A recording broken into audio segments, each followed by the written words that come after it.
Une femme sur deux aura une cystite au cours de sa vie. Les récidives sont fréquentes puisqu'elles touchent 20% des femmes. La cystite, on voit ça tout de suite avec mes invités.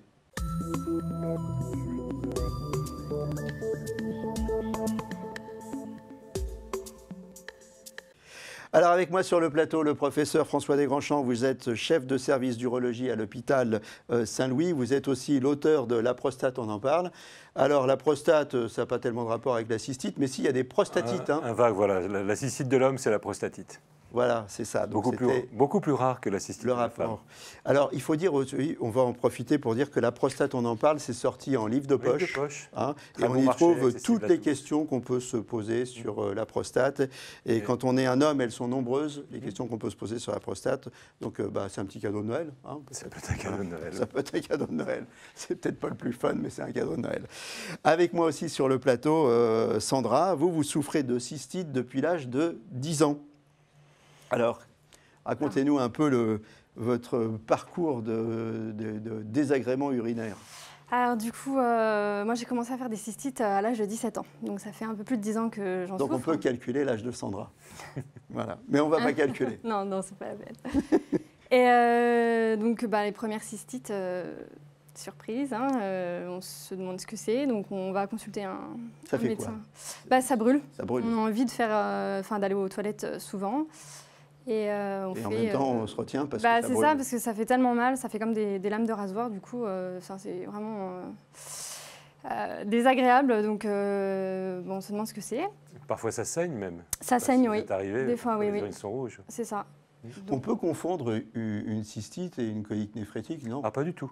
Non, la colique néphrétique, c'est une douleur dans le dos. La cystite, vous allez le dire, mais c'est une douleur qui est derrière le pubis et qui augmente quand on urine. C'est ce que vous disiez, c'est qu'on urine des lames de rasoir et parfois il y a du sang. Une cystite sur deux, à peu près 50% des cystites, il y a un petit peu de sang. C'est ça. À cause de l'inflammation de la vessie. Donc, on va voir un médecin qui nous prescrit un ECBU. Donc, on va au laboratoire et là, on voit qu'il y a des germes dans la vessie. Et on prend de l'antibiotique. Donc l'antibiotique c'est bien, ça passe. Et puis un mois ou deux après ça revient. Donc on retourne chez le médecin. Et en fait ça a commencé comme ça. Donc, la fréquence c'était donc tous les mois, tous les deux mois. Au début oui, c'était tous les 2 mois. Et ensuite... En même temps que les règles, pas en même temps que les règles, ça a un rapport? Non, pas du tout. Ça n'a pas de rapport? Non, pas spécialement. Enfin, non, pas directement. Non, pas de rapport. Et puis après mon accouchement, parce que j'ai un enfant, ça s'est amplifié. Et là, ça est passé à peu près une cystite par semaine. Ah oui. Donc, c'est traitement minute à chaque fois, donc furadentine. Ça passe. En un jour, c'est fini, on n'a plus mal et ça recommence toutes les semaines. Donc, on consulte toujours les médecins traitants, parce que... c'est le premier recours. Voilà, c'est ça.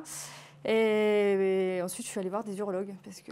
Donc, ça veut dire quand même que vous avez été, si je résume, vous avez été sous antibiotiques permanents pendant X temps. C'est ça. C'est ça, hein, parce qu'une cystite toutes les semaines, ça veut dire que globalement, à peine on a fini de prendre les antibiotiques, hop, ça reprend. C'est pas bon ça pour la santé. Hein. C'est souvent même les antibiotiques qui préparent la cystite d'après. C'est-à-dire que vous pourrez en parler aussi, mais quand on prend un antibiotique qui va tuer les germes qui est dans la vessie, on va aussi modifier la flore vaginale, et c'est le vagin qui défend contre la cystite. On va modifier la flore intestinale, or c'est les bactéries de l'intestin qui vont faire la cystite. Donc finalement, on prépare la récidive. Après, ce qui est surprenant dans votre témoignage, c'est que d'ordinaire, on dit que les cystites de la jeune femme guérissent avec le premier accouchement voix basse. Ce n'était pas une césarienne, c'était voix basse. Vous auriez dû guérir. Après, une cystite par semaine, c'est gigantesque. La question qu'il faut se poser, c'est est-ce que ce sont de vraies cystites bactériennes? Parce que les femmes souvent peuvent confondre une cystite d'origine infectieuse avec des bactéries à ce qu'on appelle des cystalgies, c'est-à-dire en fait des douleurs d'origine vésicale sans qu'il y ait de germes. Et donc la différence sont les bandelettes réactives urinaires qui permettent immédiatement de savoir si on a ou pas un germe. Parce qu'une toutes les semaines, c'est possible, mais ça peut être aussi une tous les mois, mais avec des réactivations, d'inflammation. Et finalement, vous n'en savez plus rien. On n'a pas le temps de faire une analyse urine, on prend le traitement minute sans analyse urine parce que ce n'est pas recommandé. En principe, pour une jeune femme, s'il y a des signes évocateurs de cystite, on peut aller chez son médecin, demander une ordonnance, on a un sachet d'antibiotiques à prendre qui va durer 3 jours et qui guérit la cystite. Reste à savoir si les symptômes étaient vraiment liés à une infection ou pas. C'est pour ça que ça fait beaucoup, une par semaine, alors que vous auriez dû guérir avec l'arrivée du bébé. Oui. Vous la sentiez venir, cette cystite? Il y a des symptômes annonciateurs, vous dites ça, ah, ça y est, ça revient. Oui, c'est Ouais. ça. Je le C'est quoi, sens les parce que symptômes? ça commence. En fait, j'ai une gêne. Au début, ça fait une gêne au niveau de la vessie. Et aux premières urines, ça y est, Ça y c'est est, parti, quoi, ça c'est brûle. reparti. Et parfois, les femmes n'ont pas de douleur, mais c'est une modification de l'odeur des urines qui est un peu plus forte. Et elles se disent, tiens, ça recommence.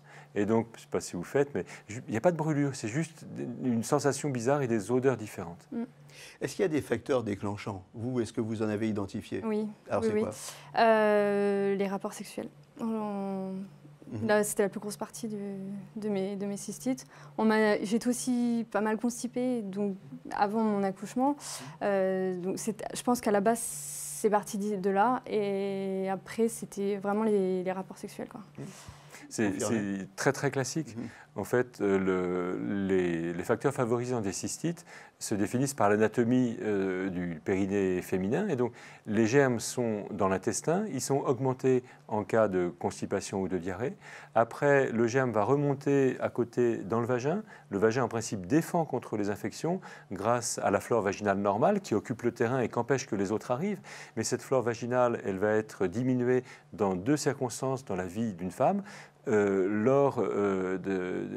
les femmes les plus jeunes qui prennent une contraception microdosée, où il n'y a pas assez d'œstrogène qui défend ces bactéries et qui permet au vagin de bien se défendre. Et l'autre phase, c'est la ménopause, il n'y a plus assez d'œstrogène. Donc la flore du vagin qui défend contre la cystite est trop pauvre et le germe peut arriver. Et après, du vagin, il va passer dans la vessie. Lors des rapports sexuels, ça les favorise énormément parce que lors de la pénétration vaginale, les brides hyménéales ouvrent un petit peu le canal de l'urètre et donc les sécrétions qui se trouvent là vont remonter.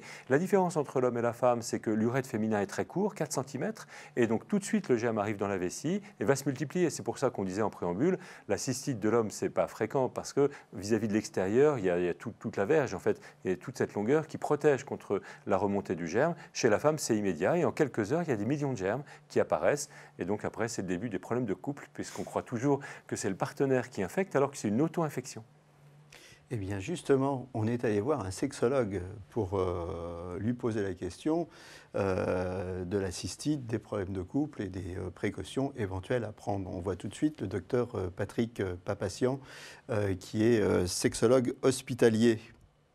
Quand on dit cystite et sexualité, je crois que ça parle à beaucoup de femmes qui nous écoutent et qui comprennent très bien que oui, parfois la sexualité ne fait pas bon ménage avec la vessie. Alors pourquoi est-ce que déjà on peut avoir plus souvent des cystites lorsqu'on a des rapports sexuels? Ce sont pour des raisons purement anatomiques et mécaniques. Là aussi, je pense que toute femme et tout homme qui connaît le corps des femmes peut comprendre. Il y a une proximité entre le vagin, l'anus, avec un urètre chez la femme qui est très court, qui fait moins de 4 cm. Et donc, lorsqu'il y a des mouvements liés à la sexualité, notamment des mouvements du pénis dans le vagin, cela favorise la migration de germes qui sont dans la région anale et dans le rectum vers l'intérieur. Et donc, ils remontent le long de l'urètre et ils peuvent coloniser la vessie. Et c'est pour ça qu'on peut avoir la mauvaise surprise d'avoir une cystite après un rapport sexuel. Alors, il y a des femmes qui sont très sensibles à ça, là aussi pour des raisons anatomiques. Et il faut essayer de tout mettre en œuvre pour prévenir ces cystites lorsqu'on a une sexualité, de façon à pouvoir continuer à avoir des rapports sexuels agréables, c'est-à-dire déjà bien vider sa vessie avant et après les rapports, boire beaucoup d'eau pour bien drainer cette vessie après les rapports, faire une toilette externe, très simple, laver l'extérieur avec un savon doux, surtout pas aller à l'intérieur du vagin. Et puis, surtout, ne pas se désespérer, en parler à son médecin, à sa gynéco, parce qu'il y a des solutions qui peuvent permettre, si vraiment les cystites sont récidivantes, de calmer le jeu. Dernière chose importante, ça n'est pas contagieux, une cystite, ça n'est pas une infection sexuellement transmissible. Donc, on peut continuer à avoir des rapports sexuels quand on a une cystite, même si ce n'est pas très agréable. Et je pense qu'en général, on n'a pas la libido au sommet lorsqu'on a une cystite. Et voilà, le nœud du problème, c'est ça, c'est qu'on peut continuer à avoir des rapports sexuels, mais on n'a pas envie. Hein, c'est ça? Exactement. On n'a Voilà. pas envie et on n'a pas envie que ça recommence surtout. Donc une fois qu'on est guéri, on n'a plus envie, quoi. C'est un cercle vicieux. Ouais. Si on va recommencer, mais ça va Ça vous a revenir. posé des problèmes, vous? Oui, quand même. Un petit peu, ouais. Ouais. Mm. Il n'était pas content, monsieur? Ah non. Ah non.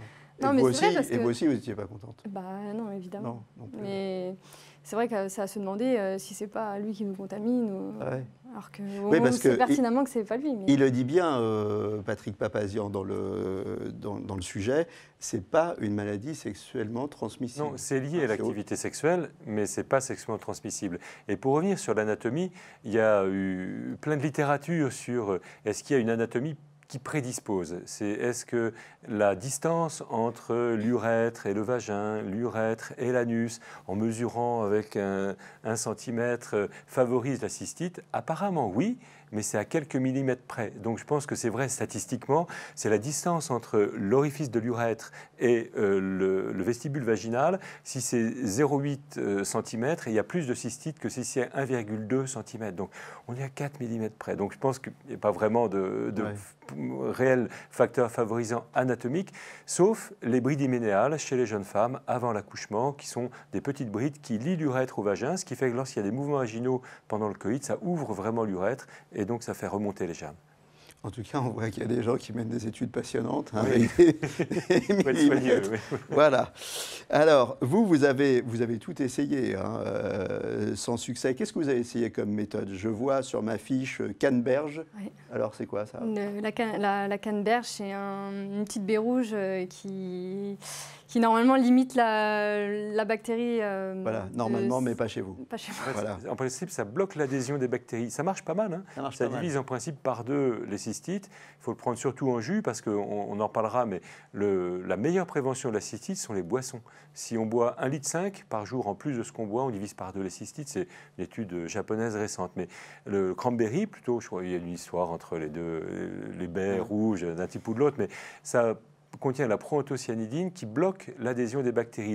Les bactéries, elles ont des filaments pour se coller sur la paroi de la vessie, et dès qu'elles se collent, elles se multiplient par millions. Si elles flottent, elles ont du mal à se multiplier. Et donc, dans les urines, si on boit le matin et le soir un verre de cranberry, on a alors une paralysie de ces filaments qui ne s'adhèrent plus et qui partent avec les urines. Il faut le prendre frais, on le laisse frais le matin, et donc si vous buvez frais un verre d'eau de 200 ml, ou de cranberry, pardon, de 200 ml, ou d'eau aussi d'ailleurs, mais ça régularise le transit, qui est le deuxième facteur de constipation. Donc c'est intéressant de promouvoir ça. Il y a du light dans les grandes surfaces, et donc on peut prendre matin et soir un verre de cranberry froid, ça régularise le transit, ça augmente la diurèse, ça augmente les urines, donc ça vidange la vessie, ça nettoie la vessie, et ça empêche les bactéries d'adhérer. Voilà, donc c'est plutôt un bon truc ça. Mais ça n'a pas marché chez vous. Non. Ça n'a pas marché. Voilà. S'essuyer d'avant en arrière, c'est un bon truc, ça? Non, ça, Non. c'est dit et répété avant en arrière. Voilà. Il faut s'essuyer. C'est mieux. Mais quoique, il y a une étude qui a montré que le mieux, c'était de tamponner. C'est-à-dire qu'il y a encore des gens qui cherchent plein de choses. Hein. On avait parlé des centimètres. Là, ils demandaient aux femmes si elles s'essuyaient après avoir uriné d'avant en arrière, d'arrière en avant. En fait, c'est pareil avant en arrière, arrière en avant. Ce qui est le moins, c'est de tamponner délicatement l'urètre pour évacuer la dernière goutte. Et les WC japonais, là, avec les souffleries, ça c'est bien ça? Oui, alors c'était pas dans l'étude, mais pourquoi pas. Oui. Mais c'est bien. Il ne faut pas que ça souffle trop fort pour que ça ne va pas remonter. C'est vrai, effectivement. Il y a toujours des plus Non, et c'était moins. pas dans l'étude. Porter des sous-vêtements en coton, C'est fait aussi. c'est fait, mais alors non, Ça change rien. ça change rien. Oui, non, là non plus. C'est Non. pour plutôt l'irritation. C'est le nylon et autres, c'est plutôt irritation, candidose et donc mycose, cystite. Ça, c'est plutôt. Alors par contre, le docteur Patrick Papazian disait uriner après chaque rapport. Alors là aussi, il y a une grande littérature. Avant, après, ça sert à rien. C'est qu'il y a des études dans la comment dirais-je, littérature sur les écoles d'infirmières aux États-Unis. En fait, on les interroge, elles font attention. Alors, uriner après les rapports sexuels, c'est pas facile. Il faut avoir la vessie pleine pendant. Il n'y a pas vraiment de grand lien. C'est pas la peine de se forcer. Ce qu'il faut, c'est faire attention à son vagin. Est-ce qu'il y a suffisamment d'hormones pour les jeunes femmes, pour les femmes ménopausées, mettre des ovules. Faire attention à son transit aussi. Et puis, on viendra. La clé, en dehors des boissons, 1,5 litre par jour, c'est des toutes petites doses d'antibiotiques, le temps que les défenses naturelles se refassent, c'est-à-dire pendant 6 mois. Mais on verra les clés de tout ça tout à l'heure. Alors, non, on va voir les clés de tout ça. On les voit tout de suite maintenant, en Ah. détail. Hein, on a écouté l'expérience de Sandra, mais alors Sandra, hein, vous pouvez intervenir quand vous voulez. Hein. Maintenant, on écoute on écoute le doc, hein, mais si ça n'a pas marché chez vous, vous lui dites. Ça marche. Hein, okay. Alors d'abord, qu'est-ce que c'est une cystite? Alors une cystite, la racine grecque c'est cyste, ça veut dire vessie, et it c'est inflammation. C'est une inflammation de la vessie. Ça veut dire que l'intérieur de la vessie, si vous regardez, ça arrive parfois qu'on puisse faire une endoscopie. Moi si. Et on voit donc une muqueuse qui en principe est rose pâle, toute rouge, et éventuellement avec des filaments. Pour ça que ça fait si mal. Hein. C'est vraiment très inflammatoire, comme une brûlure en fait. Et donc il y a plusieurs origines. Le plus fréquent, c'est les bactéries. Escherichia coli, c'est le nom le plus fréquent parce que c'est le germe le plus fréquent dans l'intestin, Escherichia coli, qui est à l'origine des cystites. Mais il y a d'autres cystites, ça c'est les cystites bactériennes. Les autres cystites, et en particulier celle-ci, il faut en parler pour que ça se sache, c'est la cystite interstitielle. En fait, la cystite interstitielle, c'est une vessie dont la muqueuse n'est plus étanche, et donc l'urine, qui est plutôt acide, hein, va pouvoir pénétrer dans la paroi de la vessie, et ça fait mal. La distinction avec la cystite bactérienne, c'est que bactérienne, ça fait mal quand on urine, alors que interstitielle, ça fait mal avant d'uriner. Quand la vessie est pleine, il y a de la pression pour que cette urine puisse rentrer alors dans la paroi de la vessie, ça qui est douloureux. Dès que la vessie se vide, ça fait plus mal. Pourquoi c'est important? Parce que dans votre situation, par exemple, c'est un diagnostic qu'on aurait pu évoquer. Quand vous avez une cystite par semaine, IT, on ne sait pas si c'est bactérien ou pas. Ça fait beaucoup de cystites par semaine. Or, c'est après des années de cystite bactérienne. Les cystites bactériennes vont modifier la paroi de la vessie. Et très souvent, les femmes qui ont des cystites bactériennes voient petit à petit des cystites devenir plutôt interstitielles. Il n'y a plus de germes, mais elles ont quand même mal. Mais là, elles ont mal avant d'uriner et non pas pendant qu'elles urinent. On se résume, les cystites infectieuses, ce sont les cystites bactériennes, de loin les plus fréquentes. Les cystites interstitielles, c'est des cystites où, quand on fait l'analyse d'urine, il n'y a pas de bactéries. Et alors, il y a aussi les cystites fongiques et les cystites radiques. Alors, fongiques sont exceptionnels. Là, j'essaie de le piéger. On va voir. C'est exceptionnel. Ce sont des cystites qui sont des cystites avec des champignons. C'est beaucoup chez des personnes qui sont plutôt immunodéprimées après une chimiothérapie ou d'autres maladies. Par contre, radiques, c'est fréquent, si je puis dire. C'est à peu près 10% des hommes, par exemple, qui ont une irradiation pour la prostate ou des femmes qui ont une irradiation pour un cancer du col. Les rayons peuvent alors brûler un peu la vessie et ça donne une IT, donc une cystite. Mais sans germe, c'est une cystite radique due aux rayons et c'est des douleurs qui sont augmentées quand on urine et parfois qui saignent aussi. Et donc la différence se fait sur l'analyse d'urine ou sur la bandelette réactive urinaire qui montre d'emblée qu'il n'y a pas de germe. À partir de quel moment on parle de cystite chronique? Alors, le terme chronique n'est pas souvent utilisé, on préfère utiliser le terme récidivant et c'est au-delà de 4 par an. Au-delà de 4 par an. Donc vous étiez largement au-delà du seuil. Elle était chronique. Ah oui, très chronique récidivante. Chronique récidivante, voilà. La différence entre une cystite, la différence entre une infection urinaire et une mycose vaginale, c'est pas du tout la même chose. Pas du tout la même chose. On peut confondre. Mais la mycose va faire le lit de la cystite parce que détruit complètement la flore vaginale. Encore une fois, c'est le vagin qui protège la vessie de l'arrivée des germes de l'intestin qui sont en arrière. Et donc, s'il n'y a plus d'environnement vaginal protecteur, la cystite arrive. Et donc, la séquence classique, c'est j'ai une cystite, je prends un antibiotique, ça me colle, c'est ce qui est dit, une mycose, et juste après la mycose, j'ai de nouveau une cystite. Pourquoi? Parce que les antibiotiques vont détruire la flore vaginale normale, et s'il y a un champignon qui est là, il va va avoir de la place pour se développer, et c'est le cercle vraiment vicieux de la cystite. C'est trop d'antibiotiques qui, eux-mêmes, préparent la cystite d'après. Vous avez eu, vous, des mycoses vaginales? Ça m'est arrivé récemment, hein, comme le professeur l'a dit, cystite, antibio, mycose. C'est très érocystite. Et c'est hyper classique. C'est pour ça qu'il faut une autre approche pour les cystites récidivantes. À partir du moment où il y en a fréquemment, on ne peut pas donner un traitement antibiotique à chaque fois qui va préparer la récidive, mais alors on préfère donner des toutes petites doses d'antibiotiques, mais pendant longtemps. C'est-à-dire que la vessie se défend de l'intrusion des germes parce que l'intérieur de la muqueuse est protégé par un film anti-adhésif. Mais dès qu'il y a une grosse cystite, ce film est détruit.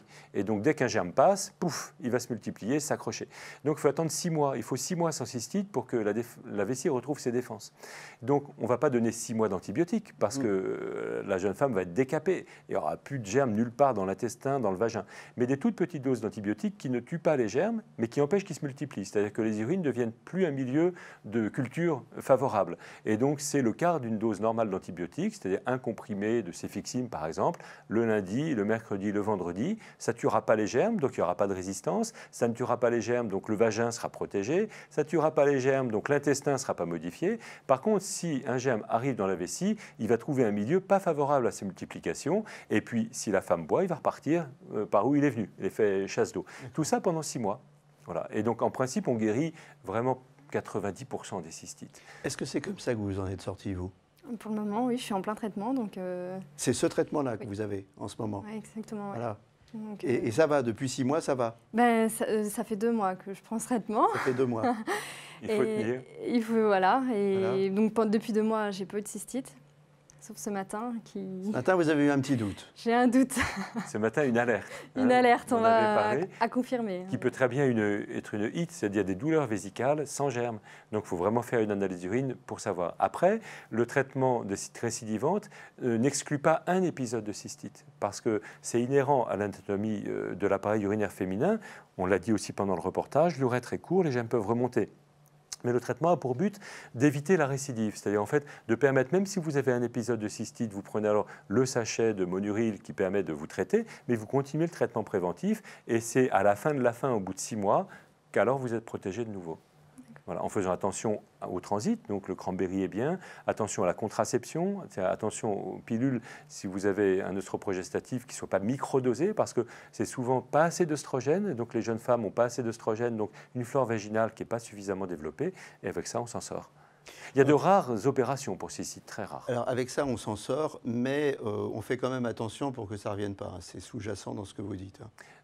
Oui, non, une fois que c'est passé, en principe ça ne revient pas. En principe, ça ne revient Voilà. pas. Vous voyez le bout du tunnel, hein? J'espère. Hein, voilà. On a une cystite. Qu'est-ce qu'il faut faire? On continue, on boit beaucoup, Oui. on arrête de boire, on mange, on arrête de manger. Le réflexe, c'est de dire j'arrête de boire, c'est ça? C'est ça, Je ne peux plus faut aller pas faire aller aux pipi, toilettes. j'arrête de boire. C'est le contraire. Alors qu'il qu'il faut faut faire faire. le contraire. Souvent, les femmes, en fait, dont on parlait tout à l'heure, qui sentent simplement que les urines ont un peu changé d'odeur, très peu de symptômes. Elles se disent, ça y est, je prépare ou j'ai une cystite. Elles boivent 1,5 litre d'eau minérale, c'est guéri le lendemain. Une cystite sur 2 est guérie spontanément par simplement les boissons. Et cette étude japonaise à laquelle je faisais allusion, 2 groupes de patientes qui ont des cystites. Une, on leur dit rien de plus que l'habitude. L'autre, on les coach pour qu'elles boivent 1,5 litre en les appelant régulièrement. Est-ce que vous le faites? 2 fois moins de cystites dans le groupe qui boit 1,5 litre en plus de ce qu'elle buvait avant. Et donc, première attitude à avoir, si on pense que ça brûle un peu, qu'il y a un inconfort, qu'on n'est pas bien, que ça sent bizarre, c'est de boire toute la journée. Et puis ça guérit 1 fois sur 2. Oui, mais alors ça, c'est pas un réflexe naturel. Hein. Quand Non, on sait qu'on parce que va comme avoir ça fait mal, c'est exactement la même chose pour les coliques néphrétiques. Hein. Les gens, ils se disent, oh là, je ne veux pas aller aux toilettes. Bon, pour les cystites, Oui, oui. je ne veux pas aller aux toilettes. C'est ça. Or, en fait, il faut vidanger tout ça. Il faut l'effet chasse d'eau. Hein, comme C'est vous fait dites. chasse, pas très L'effet politique, chasse c'est d'eau. l'effet chasse d'eau. Allez, on va se faire un petit vrai-faux de la cystite. D'accord? Les aliments suivants limitent la cystite. Le jus de citron? Non, Non. La canneberge? Oui. oui, Voilà. Le thé vert? non. Non. Tisane de... Avec Alors. un petit point, c'est que ce qu'on dit sur le citron, le thé vert ou autre tisane, c'est qu'on boit. En fait, vous buvez du citron. Donc c'est pas vous si buvez- mal. Donc c'est bien, mais c'est pas par le produit qu'on met dedans, c'est pas par ce le qu'on boit. liquide qu'on apporte. D'accord. Le thé vert, c'est très bien. Vous buvez 3 tasses de thé vert dans la journée, ça vous fait déjà 1 millilitre d'eau à apporter. Tisane, queue de cerise, fleur de Pareil, bruyère. queue de cerise, c'est diurétique, donc ça fait uriner beaucoup, c'est bien, mais c'est pas la queue de cerise qui prévient la cystite, c'est le fait de boire beaucoup. Vitamine C. Rien du tout. Probiotiques. Non plus. Non. Il y a des sucres maintenant qui sont le démanose, qui sont vendus en pharmacie, qui sont des leurres, un peu comme pour les avions de chasse, on envoie de l'aluminium pour faire croire qu'ils sont ailleurs. Donc, je pense que ma comparaison est limite. Mais en fait, on prend le démanose, il passe dans les urines, c'est un sucre qui fait un leurre. Le germe a l'impression que c'est la paroi de la bactérie et donc se colle sur la substance sucrée. Et puis, donc, comme il est collé, après, il est éliminé avec les urines. Il n'y a pas trop d'études importantes majeures, mais ça peut être un plus. Ça peut être un plus. C'est pas un traitement, mais c'est un plus. C'est un petit plus. Le problème, c'est le coût, parce que c'est vendu en pharmacie. Je ne connais pas le coût, mais ce n'est pas remboursé. Et donc, il faut faire attention au budget aussi. Est-ce qu'il y a des aliments à éviter? Caféine, par exemple. Alors non, la caféine va irriter la vessie. Si on boit beaucoup de café, on va aller uriner souvent et on va se dire tiens, j'ai une cystite parce qu'on va avoir du mal à se retenir. Mais ça ne donne pas de cystite, ça donne un comportement urinaire un peu saccadé avec des mictions très fréquentes, mais pas de cystite. On va avoir du mal à se retenir, mais ça, c'est pas une cystite. C'est quand Non. on a mal, quand on urine, qu'on a une cystite. Voilà, Mais la c'est pas parce cystite, qu'on a c'est- envie d'uriner souvent qu'on a Non, une non, cystite. absolument. Ça. L'alcool. Non, non, non, plus. Non, Ça on peut fait boire. rien. C'est le peut premier boire. médecin sur le plateau qui me dit qu'on peut boire. Bonne nouvelle, les gars, on peut boire. Alors, boisson gazeuse, cacao. Non, ça fait rien. Non, les plats épicés. Plat épicé, ça irrite la vessie, le piment, et donc vous allez uriner fréquemment, mais il n'y aura pas de douleur. Il n'y aura pas de Il cystite. n'y aura pas de douleur. Non. Bon, ok. Bon, il n'y a pas de remède miracle, à part ce traitement préventif. Les dont boissons, vous avez beaucoup. parlé. Les boissons, beaucoup. Boire 1,5 beaucoup. litre, on Boire se guérit énormément. bien. Après, faire attention à son transit. Donc, si vous pouvez, on peut prendre du son, des pruneaux, ce que vous voulez. Enfin, un transit régulier, un vagin avec une bonne hormonologie. Donc, en discuter avec son gynéco, savoir si la pilule est bien dosée. Et en cas de ménopause, pas rester dans son coin, mais en parler. Il suffit de mettre un ovule d'œstrogène dans le vagin 3 fois par semaine et c'est fini. Hein. Donc, il y a aussi le vagin. Et puis, en dernier recours, donc des toutes petites doses d'antibiotiques qui ne font pas d'effet secondaire parce que les doses sont très faibles sur 6 mois. Et bien voilà, on a fait le tour de cette cystite récidivante et empoisonnante, hein, on peut le dire, hein, Sandra. Voilà, merci à tous d'être placés sur le plateau de Capital Santé. Merci Sandra. J'espère que vous allez vous débarrasser de cette cystite à répétition. On voit le bout, hein, on est en train de, hein, on a compris qu'on voyait le bout. On est sur le chemin. Voilà, on est sur le chemin. Merci d'être passé sur le plateau de Capital Santé. À très bientôt et d'ici là, portez-vous bien.